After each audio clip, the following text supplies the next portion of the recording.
Hey, a very good morning to all you students, to all the budding biologists. Now that we are reading biology, ये lecture, we already had first part of this lecture yesterday. NCERT का chapter 1 है class 11th का The Living World and you all are welcome to Funda Box. तो आज हम इसी lecture का we'll take up the second part and कुछ important topics आज हम cover करेंगे. So let's begin the lecture. Okay, The Living World. Now कल हमने बात किया था कि क्लासिफिकेशन जो है that is a very important aspect हमारे ऑर्गेनिजम्स की नेमिंग के अंदर. नाउ देखो क्लासिफिकेशन क्यों करना जरूरी है ऑर्गेनिजम्स का. इतनी सारी स्पीशीज हैं, इतने सारे ऑर्गेनिज्म हैं, how we will study them, पढ़ेंगे कैसे हम उनके बारे में. इसीलिए क्लासिफिकेशन जो है वो बहुत इंपॉर्टेंट हो जाता है because of the large number we are unable to study them. Okay, please just pay attention. कुछ जो मैं हाईलाइट करूंगी which I'll tell you are important from exam point of view. Please pay attention to those points. Maybe एक कोने में you can scribble, आप लिख सकते हो अपने नोटबुक में और you can mark. Okay, let's come to classification. देखो क्लासिफिकेशन क्या है. क्लासिफिकेशन एक मेथड है. किस चीज का मेथड है? ऑर्गेनिजम्स को ग्रुप करने का. ऑर्गेनिजम्स को ग्रुप करने का किसमें? सेपरेट कैटेगरीज में. ठीक है, एनिमल्स को सेपरेट कैटेगरीज में ग्रुप करने का तरीका है. किस चीज की मदद से? कुछ ऑब्जर्वेबल कैरेक्टर्स की मदद से. देखो ये पॉइंट जो है ये इंपॉर्टेंट है. किनकी मदद से? ऑब्जर्वेबल कैरेक्टर्स के चलते. होता क्या है, सपोज आपने एक ऑर्गेनिज्म को देखा. Let's say I am taking an example. ठीक है, I am just taking an example. Beak है, ठीक है, ऑर्गेनिज्म की. He has a pair of wings also. उसके जो लिम्स हैं they are there is present of claws on it. Okay, and उसकी जो बॉडी है वो फेदर्स से कवर्ड है. तो ये सारे फीचर्स जब आप देख रहे हो they are all indicating towards what? They are indicating this organism can be a bird. तो जब मैंने ये सारे फीचर्स देखे, these are the observable characters जिसके बेस पर हम क्लासिफिकेशन करते हैं. ठीक है, let's see the other point, biological classification. सारी कहानी इसी क्लासिफिकेशन के अराउंड घूम रही है. बायोलॉजिकल क्लासिफिकेशन को हम क्यों बायोलॉजिकल क्लासिफिकेशन कहते हैं? मेरे जिन भी ऑर्गेनिजम्स को हम क्लासिफाई करने जा रहे हैं they are all living and they are part of this whole biological ecosystem. Okay, so it relates to classification of something that's living, that's part of bios. Okay, so we say biological classification. क्या होता है biological classification? It is simply scientific arrangement of organisms. ठीक है, scientific arrangement है organisms का जहां पर हम हायरार्की वाइज ग्रुप्स में डिवाइड कर देंगे इन्हें. किसके बेस पर? सिमिलर और डिफरेंट कैरेक्टर्स के बेस पर. ठीक है, so it is a scientific arrangement of the organisms in A hierarchy into different categories based on some characters that are similar and some that are dissimilar. ठीक है, beak की presence है, feathers present है, wings are there, claws are there. We can say कि yes ये तो class Aves का या जो बर्ड्स है हमारे, it could be a part of them. अगर ये सारे कैरेक्टर एब्सेंट है तो डेफिनेटली हम ये कह सकते हैं कि भाई ये बर्ड तो नहीं है, अदर देन बर्ड कोई हो सकता है. So observable and those characters which are इधर डिसिमिलर और एब्सेंट, तो उनके बेस पे भी हम बायोलॉजिकल क्लासिफिकेशन कर सकते हैं. ठीक है, let's come to the point. Classification मदद कैसे करेगा हमारी? सबसे पहली बात, कोई भी ऑर्गेनिज्म है, इफ काउ इज काउ तो काउ के कुछ फीचर्स हैं. इफ वी से क्लास मैमेलिया के कोई फीचर्स हैं. ठीक है, तो कोई भी ऑर्गेनिज्म है उसकी आइडेंटिफिकेशन में कुछ स्पेसिफिक कैरेक्टर्स जुड़े हुए हैं उसकी आइडेंटिफिकेशन के साथ, तो आइडेंटिफाई करने में मदद करेगा. ठीक है, पहला पॉइंट. दूसरा पॉइंट, जब नए ऑर्गेनिज्म डिस्कवर होते हैं, देखो न्यूज़पेपर में आपने पढ़ा होगा वेस्टर्न घाट्स के अंदर फ्रॉग की ये नई species people have found out, scientist have found out. Okay, तो जब भी कोई नया ऑर्गेनिज्म डिस्कवर किया जाता है तो उसके जो कैरेक्टर्स हैं, जो भी उसकी morphology base, structure base characters हैं, उनके बेस पे आइडेंटिफाई किया जाता है कि हम इन्हें कहाँ प्लेस करें. इधर वी प्लेस देम मैमल्स के साथ या इन्हें हम प्लेस कर दें बर्ड्स के साथ. तो कैरेक्टर्स के बेस पे ये डिसाइड किया जाता है। यहाँ पर क्लासिफिकेशन हमारी बहुत मदद करती है उस नई स्पीशीज को डिस्कवर करके क्लासिफाई करने में। ठीक है, तीसरा, बिल्डिंग एवोल्यूशनरी रिलेशनशिप। जो भी नई डिस्कवरी हुई हैं या जो भी existing discoveries already discovered organism है, हम ये देखेंगे कि उनके जो भी एंसेस्टर्स रहे हैं, ठीक है, how they have evolve from them, what were the differences earlier. तो एक तरह से एवोल्यूशन किस तरह से स्पीशीज का हुआ है, अभी वो कहाँ है, ठीक है। तो एवोल्यूशनरी रिलेशनशिप जो उसका अपनी ही स्पीशीज के अंदर डिफरेंट ऑर्गेनिजम्स के साथ है, so we can look at its evolutionary pattern. ठीक है, नाउ कभी कभी क्या होता है कि सपोज हमें होल ग्रुप के बारे में स्टडी करना है, let's say example of I take example fishes का एग्जाम्पल ले लेते हैं। ठीक है, लेटरल लाइन ऑर्गन्स है, they are one type of organs which are present in fishes. ठीक है, स्ट्रीमलाइन बॉडी है, स्ट्रीमलाइन बॉडी है। मरीन वाटर के अंदर, मरीन या इवन फ्रेश वाटर में we are able to find these fishes. Then they have presence of bony skeleton inside them. ठीक है, they have mouth which is located dorsally. तो ये जो सारे फीचर्स हैं ये फिशेस की तरफ डिनोट कर रहे हैं, और कौन सी फिशेस की तरफ, बोनी फिशेस की तरफ डिनोट कर रहे हैं। ठीक है, तो ये जो फीचर्स हैं, सपोज वी लुक एट हम कुछ स्पेसिमेन लेते हैं बोनी फिशेस के अंदर से एंड वी स्टडी देम, तो ये जो फीचर्स हैं they will help us to understand about bony fishes in total, because they will have most of the characters that will be present in all the bony fishes. ठीक है, ऐसे ही fifth point, classification हमें fossils को पढ़ने में बहुत मदद देता है, because I already told you evolutionary relationships को हम देख सकते हैं, so we can make out ये जो फॉसिल है इसके ये जो फीचर्स हैं इस पर्टिकुलर एज के या इस पर्टिकुलर टाइम के साथ they are matching more, so we can look at their evolutionary relationship fossils की स्टडी में, they also help. Now nomenclature पे आ जाते हैं। आज का जो मुद्दा है वो है नॉमेनक्लेचर। देखो, नॉमेनक्लेचर का सिंपल मतलब होता है, सिंपल अंग्रेजी, कि भाई ये एक सिस्टम है जिससे हम किसी ऑर्गेनिज्म की क्या कर रहे हैं, नेमिंग कर रहे हैं। ठीक है, जरूरी है आइडेंटिफाई करके उसको एक नाम दिया जाए। ठीक है, ऑर्गेनिज्म की नेमिंग कर रहे हैं। नेमिंग किस तरह से की जाए कि कहीं भी, any place in the world, in Australia, in India, in UK, every place the name of the organism is going to be the same. Okay, so nomenclature is a system of naming the organism by the same name across the world. ठीक है, everywhere same name, all places.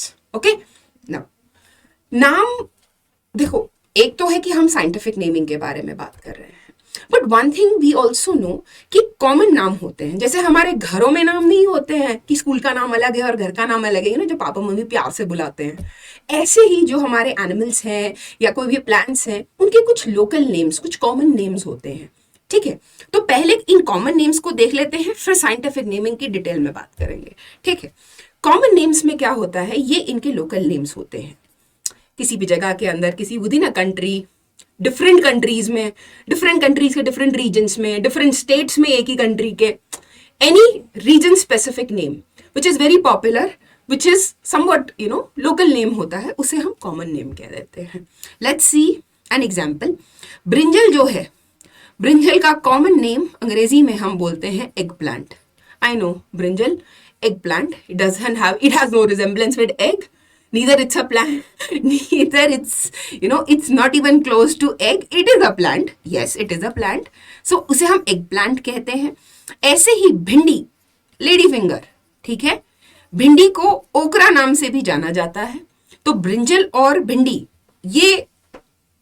Egg plant और भिंडी जो है ये common name हो गए इन सब्जियों के। ठीक है, कॉमन नेम के कुछ एडवांटेज होते हैं। भाई भिंडी बोलना बड़ा आसान है, लेडी फिंगर में फिर भी इट्स लेडी फिंगर 2 syllable है, सो भिंडी और ओकरा बोलना इज मोर इजियर।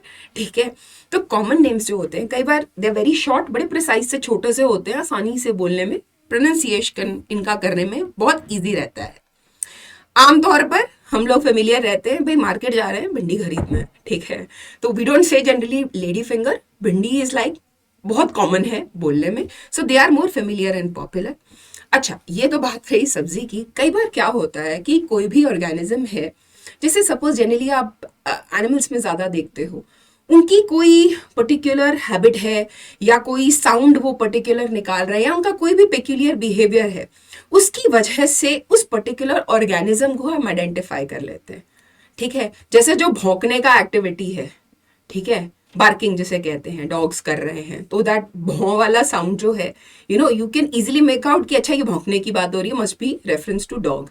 ऐसी जो कोयल की कू कू की आवाज होती है, that coo coo voice is related to कोयल के साथ, ठीक है, इस बर्ड के साथ। तो ये कॉमन नेम्स के कुछ एडवांटेजेस होते हैं। डिसएडवांटेजेस आउटवे कर जाते हैं एडवांटेजेस को। एक बार डिसएडवांटेज फटाफट से रिवाइज कर लेते हैं। देखो, माइक्रोब्स जो होते हैं, माइक्रोब्स की अगर हमें नेमिंग करनी है, ठीक है, जो भी माइक्रो ऑर्गेनिजम्स हैं, हमारे बैक्टीरिया हैं, फंजाई हैं, यहाँ पर common name will not be a good option. ठीक है, ऐसे ही कई बार कई लैंग्वेजेस के अंदर एक से ज्यादा कॉमन नेम होते हैं। भाई ये तो समस्या हो जाएगी ना। अब जैसे एग्जाम्पल ले लेते हैं वाटर लिली का। वाटर लिली के 15 नाम है इंग्लिश में। अरे बाप रे, मेरा तो एक ही नाम है। एनी हाउ, लिली का it has 15 common names, so that is a problem. कैसे बुलाओगे वाटर लिली को, उसके कॉमन नेम के साथ? तो दिस इज अ प्रॉब्लम। अच्छा, कई बार क्या होता है, कॉमन नेम के अलग अलग मीनिंग्स भी होते हैं। जैसे फॉर एग्जाम्पल हमारे यहाँ इंडिया में वी से कॉर्न, ठीक है, भुट्टे को रेफर कर रहे हैं। यूएस में मेज का मतलब होता है व्हीट और अदर ग्रेन्स, व्हीट और उसके साथ और ग्रेन्स, उन्हें मिला के मेज वर्ड को यूज किया जाता है। ठीक है, सो यहाँ कॉमन नेम जो है ना वो बड़ा अटपटा सा हो गया। ठीक है, ऐसे ही कई कॉमन नेम, जैसे जेलीफिश नाम है। Jellyfish is a coelenterate. अभी आप पढ़ोगे आगे किंगडम्स में, jellyfish is not a real fish. भाई ये फिश है ही नहीं, दिस इज ए सीलेंट्रेट। ठीक है, we will read about it, पढ़ेंगे अभी हम इसके बारे में। तो common name can be incorrect as well. Picture देख के आप पहचान गए हो, भाई प्याज की बात होने वाली है। प्याज जो है अनियन के लिए हिंदी शब्द है। ठीक है, मैं आपको सिर्फ ये डायग्राम इसलिए दिखा रही हूं so that you can understand कि जो कॉमन नेम्स हैं, जैसे मराठी में प्याज को कांदा बोलते हैं। ठीक है, आप होटल्स में you will order some dish और समथिंग, तो शैलेट्स और leek you might find them, ये English words, they refer to onion only. सुकंदक संस्कृत में बोलते हैं अनियन को, एरुली कन्नड़ा में बोलते हैं। तो the idea behind showing you this diagram is that there can be so many common names that can be given. तो ऐसे में confusion पैदा हो जाएगा, और ये जो confusion है, this is going to be a trouble. That is why the concept of having a scientific name find its importance. ठीक है, अब साइंटिफिक नेमिंग पे आ जाते हैं। देखो, साइंटिफिक नेम क्या होता है कि किसी भी पार्ट ऑफ द वर्ल्ड में, किसी भी कॉन्टिनेंट में चले जाओ, नाम, the name of the particular organism is going to remain the same. ठीक है, नाउ बाइनोमियल नॉमेनक्लेचर, भाई इसको तो याद कर लो, इसके रूल्स पढ़ने वाले हैं इसके बाद हम, वेरी इंपॉर्टेंट। ठीक है, किसी भी ऑर्गेनिज्म को साइंटिफिक नाम देना, जो सिस्टम उनको साइंटिफिक नाम देने के लिए यूज किया जाता है, which is very popular, which is used to give a scientific name to organism, is called as binomial nomenclature. ठीक है, binomial क्यों कह रहे हैं? Few seconds from now I'm going to tell you that. ठीक है, binomial nomenclature. जैसे binomial nomenclature में अभी हमने प्याज और कांदा देखा, बट binomial nomenclature में scientific naming के साथ हम अनियन को कहते हैं Allium cepa. See, that is a scientific name.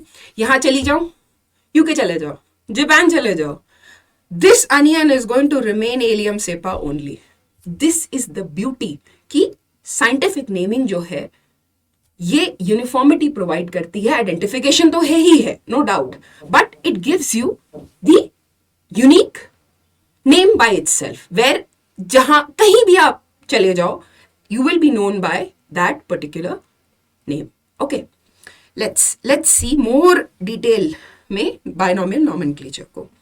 Carolus Linnaeus, this person has worked, मतलब कई लोगों के एफर्ट्स को इनके एफर्ट्स की वजह से today we are able to have this binomial nomenclature as a part of our biology. This has become something really important and very acceptable. Okay, इन्होंने डिस्कवर किया, he has worked extensively on it. ठीक है, किताब लिखी species plantarum नाम से, ये पहले लिखी थी, जिसमें इन्होंने जो भी प्लांट्स की नेमिंग होगी उसके लिए जो भी बाइनोमियल नॉमेनक्लेचर के codes rules are will be required, उनके बारे में इन्होंने जिक्र करा. उसके बाद दूसरी किताब लिखी सिस्टेमा नेचरे नाम से, जहां पे प्लांट्स हो गए थे, अब बारी आ गई एनिमल्स की. ठीक है, फिर इन्होंने डिटेल में एनिमल्स के बारे में, उनकी नेमिंग के बारे में जो भी रूल्स या कोड्स रिक्वायर्ड है, he mentioned it in this book. Try to remember his name, very important. Try to remember the name of the books, okay, from your neat point of view. Carolus Linnaeus, Binomial Nomenclature. Now, there are some universal rules which are important. किस तरह से scientific naming की जाए. ठीक है, rule देख लेते हैं. सबसे पहला रूल जो है, देखो, बाइनोमियल नॉमेनक्लेचर के अंदर जो भी नाम दिया जाएगा उसमें दो कंपोनेंट्स होंगे. ठीक है, पहला कंपोनेंट होगा द जेनेरिक नेम. ठीक है, अभी आते हैं डिटेल में इन दोनों कंपोनेंट्स पे. दूसरा जो कंपोनेंट है वो होगा स्पेसिफिक एपिथेट.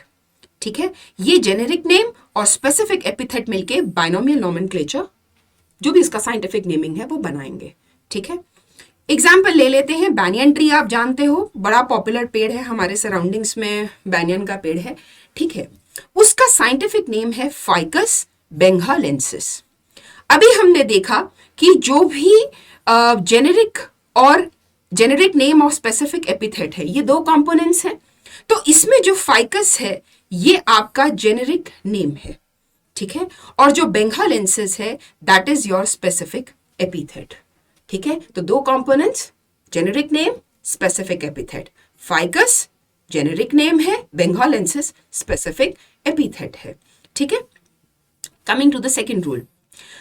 कोई भी बायोलॉजिकल नेम होता है, जैसे फॉर एग्जाम्पल मैग्नीफेरा इंडिका है, this is the common name for, this is the scientific name for mango. Okay, तो मैग्नीफेरा इंडिका जो है ये लैटिन भाषा में लिखा गया है. किस भाषा में लिखा गया है? हमेशा लैटिनाइज्ड होगा. ठीक है, तो लैटिन भाषा में ये नाम लिखा जाता है.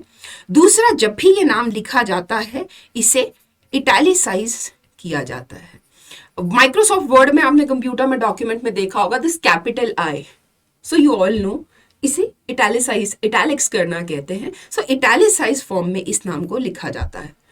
देखो, जब आप नॉर्मली अपने नोटबुक में लिख रहे हो तो इटैलिसाइज करना थोड़ा डिफिकल्ट रहेगा. सो यू नो, जो तीसरा रूल है वो आपको बहुत मदद देगा, एंड दैट रूल इज कि जो भी जेनस है, ठीक है, उसका पहला वर्ड कैपिटल लेटर के साथ स्टार्ट होगा, और जो भी एपिथेट या दूसरा वर्ड है वो स्पीशीज के साथ स्टार्ट होगा.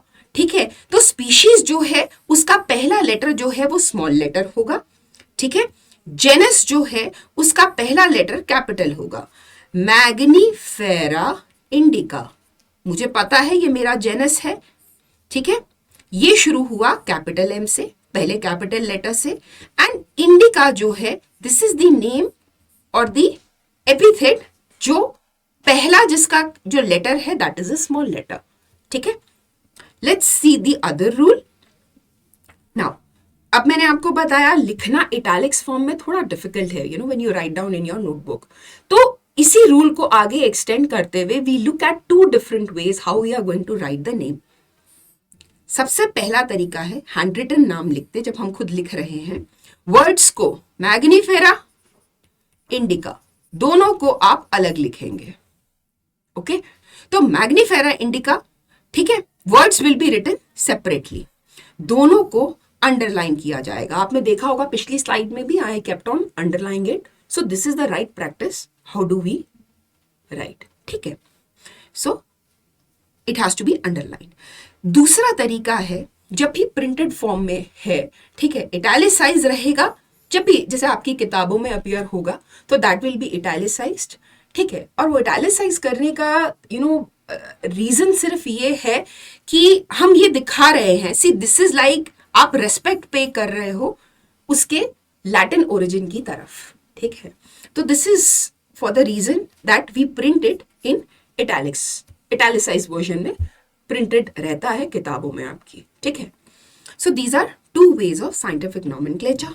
देखो कुछ साइंटिफिक नेम्स हैं, I have picked up different different example. Peacock ले लेते हैं, it is called as Pavo cristatus. Panthera leo is the scientific name for lion.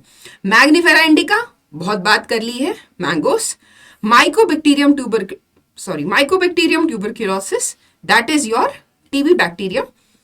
And तुलसी हमारे घरों में है, Ocimum sanctum. So these are the scientific names that are associated with these organisms, ठीक है, that's how you write them। सबसे ज्यादा advantages हैं, एडवांटेजेस ही एडवांटेजेस है एक्चुअली बाइनोमियल नॉमेनक्लेचर की। सबसे पहला देख लेते हैं एडवांटेज, ये यूनिवर्सली एक्सेप्टेबल नॉमेनक्लेचर है। Pavo cristatus in India across India will remain peacock only, ठीक है। नाम प्रिसाइज है, कॉम्प्रिहेंसिव है, ठीक है, छोटे हैं Pavo cristatus, name is very small and comprehensive, ठीक है। अब साइंटिफिक नेम दिया जाता है जब कभी भी किसी नए ऑर्गेनिज्म को डिस्कवर करते हैं। कोई भी नया ऑर्गेनिज्म है, आज मिला है, तो उसकी स्पीशीज को डिफाइन करना है। देखो नाम बहुत जरूरी है, हमारी जो पहचान है वो हमारे नाम से है, ठीक है। You no me bye my name, that is Nupur, and definitely you also have wonderful names, you all have. तो ऐसे ही कोई भी नई स्पीशीज आई है, उसका अपना नाम होना जरूरी है, ठीक है, to designated.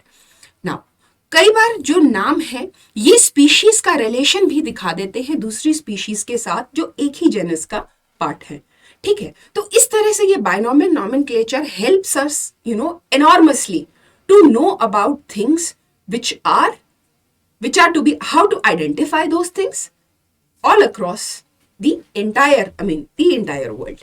Okay, let's come to something great, we'll be reading, that is taxonomy. Taxonomy एक ऐसा area है where we will be reading about different categories या taxons, and taxon के अंदर से you can have good number of questions. Simply a question features of species or maybe किसी भी एक taxon category के ऊपर उनके hierarchical arrangement के ऊपर very good questions can be formed. So please take these things that we will be doing now very carefully. Okay, just let's quickly discuss them. Okay, taxonomy का क्या मतलब होता है? Taxonomy का मतलब है इट इज अ प्रोसेस जहां हम क्या करते हैं, हम तीन चीजें करते हैं।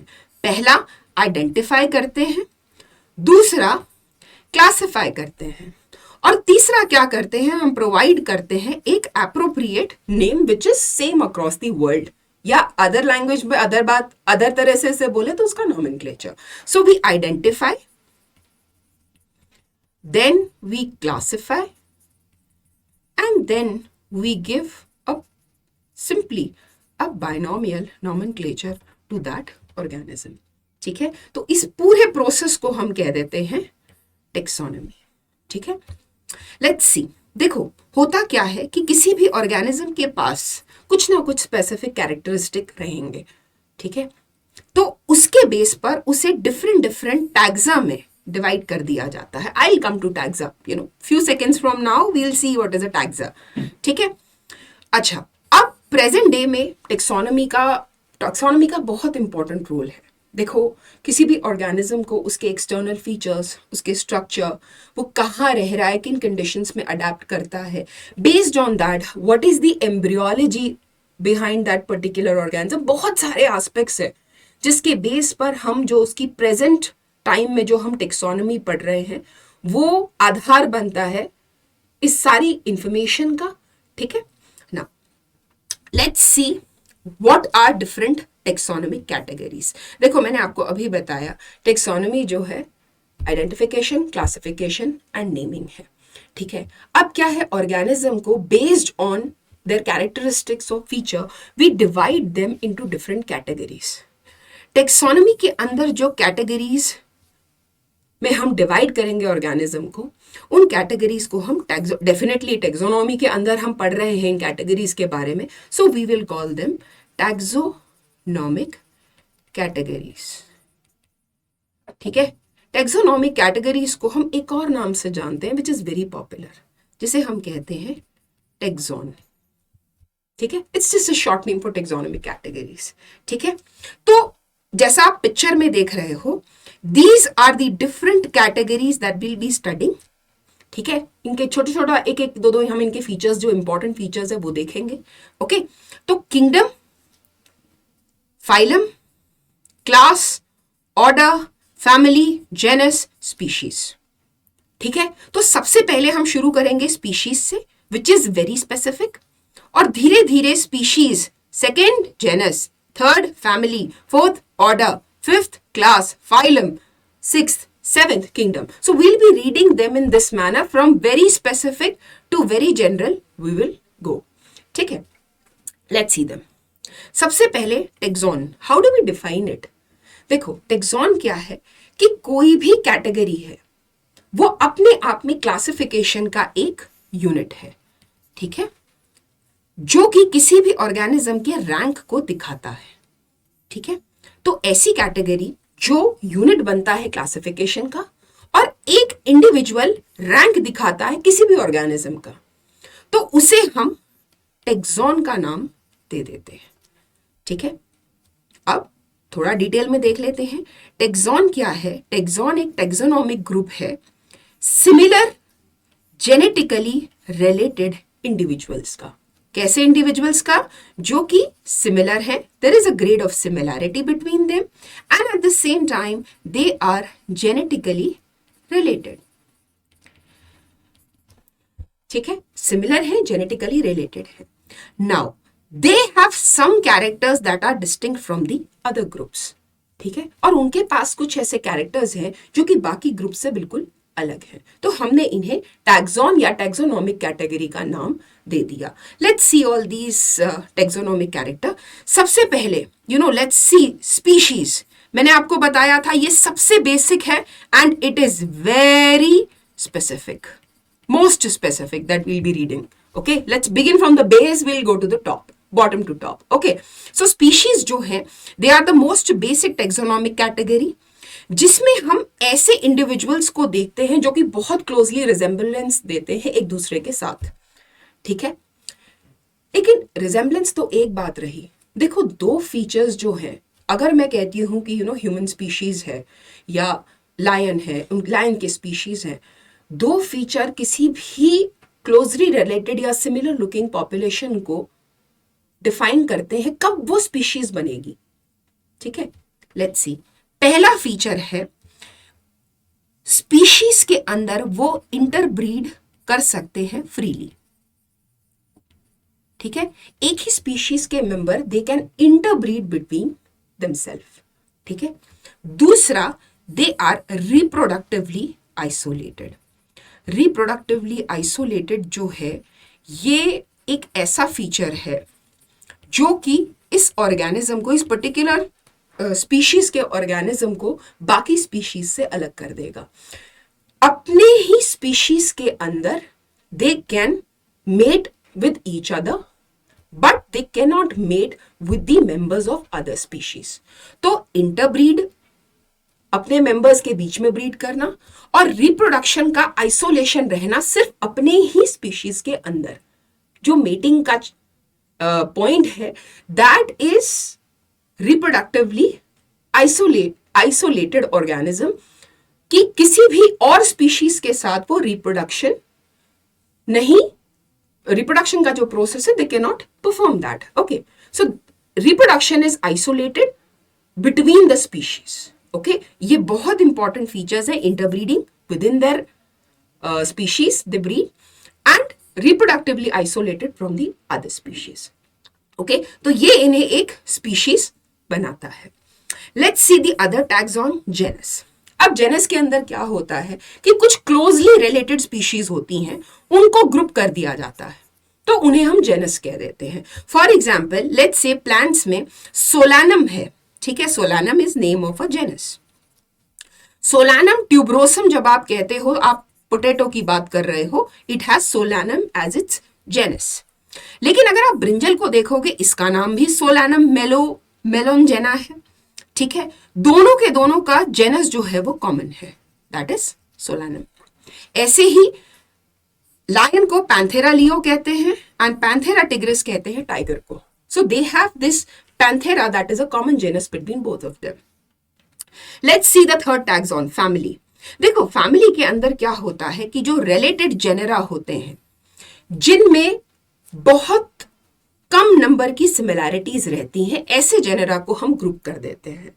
ठीक है, ओ सॉरी, ऐसी जो जेनेरा है, हाँ, उन्हें हम ग्रुप करके एक फैमिली बना देते हैं। ठीक है, तो related genera with less number of similarities as compare to genus and species.